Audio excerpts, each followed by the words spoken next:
আজিৰ দিনটো অনুভৱ এই গোটেইটো কাউণ্টিং চলি আছে আৰু আমি 151টা চিটত ইতিমধ্যে অল অভাৰ ইণ্ডিয়া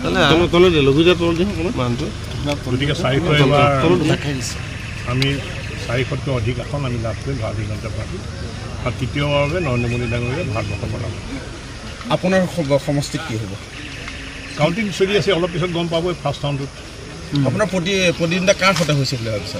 কংগ্ৰেছে পাব ভোট, কংগ্ৰেছৰ লগতে প্ৰতিদ্বন্দ্বিতাত যিধৰণে প্ৰতিদ্বন্দ্বিতা হ'ব লাগে মই ভাবোঁ যে সেইধৰণে হোৱা নাই। কিন্তু এতিয়া বেলট বক্সত কাউণ্টিং চলি আছে, ফাৰ্ষ্ট ৰাউণ্ডৰ হয়তো ৰিজাল্ট অলপ পিছত দুটা হ'ব, গম পাব আৰু পোষ্টেল বেলটত আমি আগবাঢ়ি আছোঁ। আৰু আপোনাৰ আৰু কওক আৰু ক'বলৈ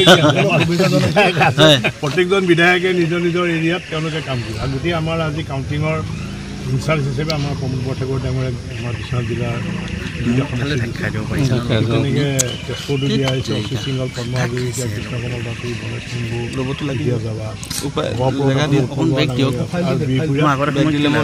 আছে আপোনাৰ অমীয়। গতিকে আমাৰ বিধায়কসকল দলৰ কাৰ্যকৰ্তাসকল আপুনি কিমান ভোটত আপুনি জয়যুক্ত হ'ব? মই এতিয়া নকওঁ কিমান ভোটত লিড হ'ব, মই নকওঁ, কিন্তু ভাল মাৰ্জিন হ'ব বুলি। বাকীকেইটা কাউণ্টিং চেণ্টাৰলৈ যোৱা হ'ব নেকি? যাম। ইতিমধ্যে মই গড়পুৰৰ খবৰ লৈছোঁ, গড়পুৰৰ কাউণ্টিং চলি আছে আৰু তেজপুৰতো কাউণ্টিং চলি আছে, বিহপুৰীয়াতো আৰম্ভ হৈছে। অসমত কেইখন আসন পোৱাৰ সম্ভাৱনা আছে? অসমত 12খনটো আমি ধৰিছোঁ, 12খনটো আমি কৰিছোঁ, 12খন পাম মানে মুখ্যমন্ত্ৰী ডাঙৰীয়াই কৈছে যে 12খন আমি লাভ কৰিছোঁ, গতিকে 12খন আমি পাব।